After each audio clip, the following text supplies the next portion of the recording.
A'udzubillahi minasyaitonirrajim. Bismillahirrahmanirrahim. Assalamualaikum warahmatullahi wabarakatuh. Selamat pagi, salam pramuka. Apa kabar anak-anak? Mudah-mudahan semuanya dalam keadaan sehat walafiat, tidak kurang satu apapun dan selalu dalam lindungan Allah Subhanahu wa taala. Oleh karena itu, mari kita bersama-sama memanjatkan puja dan puji kita kepada Allah Subhanahu wa taala, yang mana Allah telah memberikan nikmat kepada kita. Allah telah memberikan seluruh anugerahnya, seluruh nikmat-nikmatnya kepada kita, sehingga kita pada saat ini masih dapat melaksanakan aktivitas seperti biasanya. Dan tak lupa salawat dan salam kita aturkan kepada junjungan Nabi besar kita, Nabi Muhammad SAW, yang mana berkat beliaulah hingga sampai saat ini kita masih dapat merasakan betapa manisnya iman dan Islam. Baik anak-anak sekalian yang Ustaz banggakan, pada pertemuan lalu Ustadz sudah menyampaikan, sudah coba menerangkan bagaimana cara Rasulullah SAW menerapkan hidup hemat, ya terutama dengan dalam hal menabung. Ya, jadi kemarin tugas kita adalah bagaimana kita membuat tabungan sederhana dari alat-alat sederhana. Gimana anak-anak? Udah pada buat semuanya? Udah pada dikumpulkan? Baik, yang belum dikumpulkan silakan secepatnya dikumpulkan ya, karena insya Allah nanti nilainya akan direkap. Dan alhamdulillah pada pertemuan kali ini Ustadz akan kembali mencoba mengisahkan atau menceritakan tentang kisah-kisah kenabian dari Rasulullah SAW. Ya, mana pada pertemuan yang lalu juga Ustadz sudah menyampaikan bahwa Rasulullah SAW itu selama semasa hidupnya beliau menggeluti profesi mengembala kambing dan juga sebagai pedagang. Ya, pada usia muda Rasulullah SAW udah mandiri, udah bisa melakukan aktivitas-aktivitas yang gimana menumbuhkan kemandiriannya, seperti yang mengembala kambing, membantu perekonomian dari keluarganya, dari pamannya, dari kakeknya, kayak gitu. Dan yang pada usia 12 tahun juga beliau sudah mulai berdagang ikut pamannya, berdagang ke Syam. Ya, pada saat itu umur Nabi Muhammad SAW 12 tahun pada saat itu umur Nabi Muhammad SAW 12 tahun. Di mana beliau itu ikut pamannya berdagang pertama-tama awal-awalnya ikut pamannya berdagang ke negeri Syam.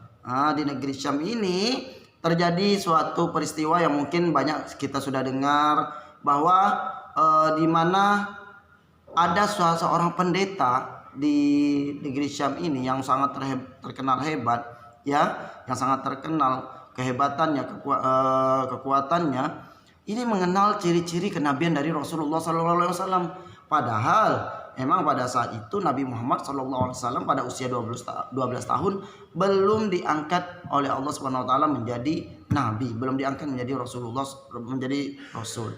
Ya, pada usia 12 tahun dia ikut pamannya berdagang ke negeri Islam, di mana di negeri Islam itu terdapat suatu bukit, yang mana bukit itu terbentuk dari pasir-pasir, di mana di atas bukit tersebut ada tempat bertapa.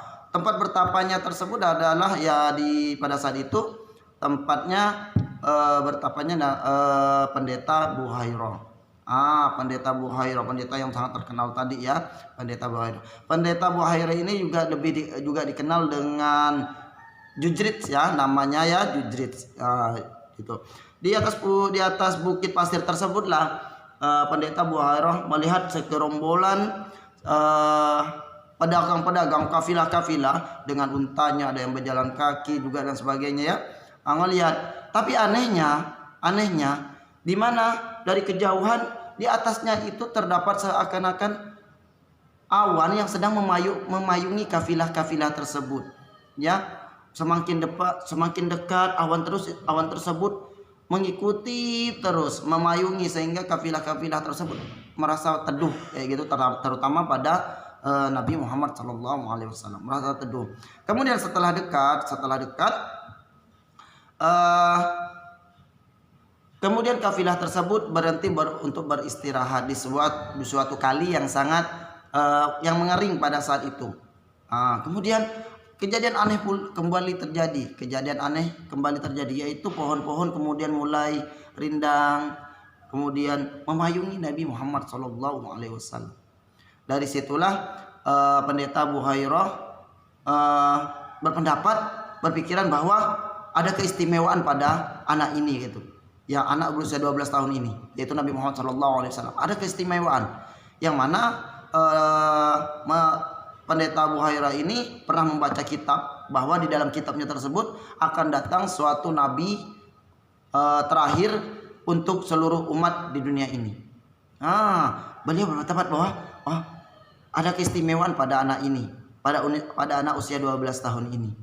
Kemudian pendeta ini turun dari gunung pasir tersebut, suruh kepada orang-orangnya untuk menyiapkan makanan. Namun dilihat satu-satu kan tidak ada yang sesuai dengan ciri-ciri yang terdapat dalam kitab yang dibaca oleh pendeta Buhairah ini, nak. Ya, tidak ada. Kemudian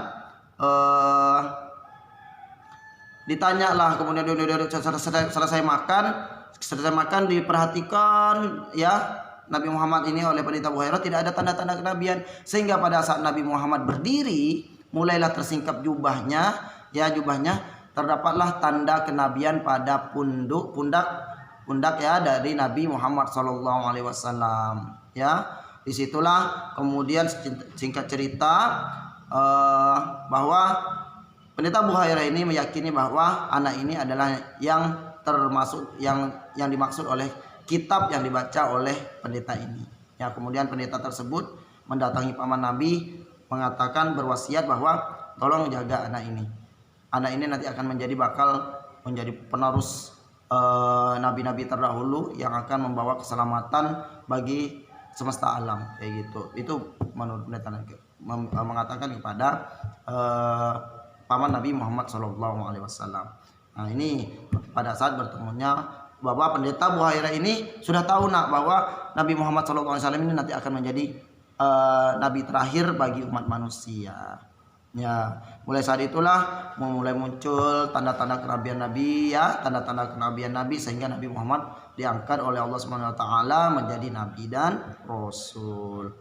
Baik anak-anak, inilah cerita singkat tentang pertemuan Nabi dengan pendeta Buhairah yang meyakini bahwa pendeta Buhairah ini meyakini bahwa bahwa anak yang berumur 12 tahun ini adalah Nabi Muhammad SAW yang terdapat dalam kitabnya, yang dimaksud oleh kitab yang dibaca oleh pendeta Buhairah ini. Baik anak-anak sekalian, ini cerita singkatnya ya. Tanda-tanda kenabian udah mulai muncul sehingga diangkat menjadi nabi dan rasul, sehingga terdengarlah sampai setelah diangkat menjadi nabi dan rasul datanglah perintah sholat untuk menyembah Allah, beribadah kepada Allah, sholat. Ya, sebelum sholat juga ada azan ya, azan dan iqamah, yang mana kita tahu bahwa orang yang melantunkan azan pertama kali adalah Bilal bin Rabah, diperintahkan oleh Nabi Muhammad untuk mengumandangkan azan pertama kali. Apalagi yang laki-laki, yang ikhwan, yang ahwat nih ya. Ustaz minta nanti tugasnya yaitu untuk yang ikhwan mengumandangkan azan ya, untuk yang ahwat yaitu mengumandangkan iqamah. Ustaz boleh nak ahwat mengumandangkan boleh saja, tidak ada larangan ya.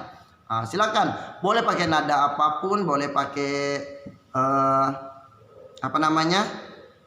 irama-irama apapun. Kalau napas kalian pendek pakai nada yang pendek, kalau napas kalian panjang boleh pakai nada yang panjang. Contohnya kalau pakai nada panjang, misalkan banyak sekali ya nada-nada azan itu, Allahu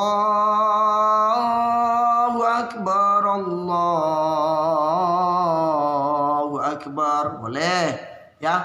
Atau juga boleh Allahu Akbar, boleh ya. Boleh juga pakai nada Allahu Akbar, boleh ya.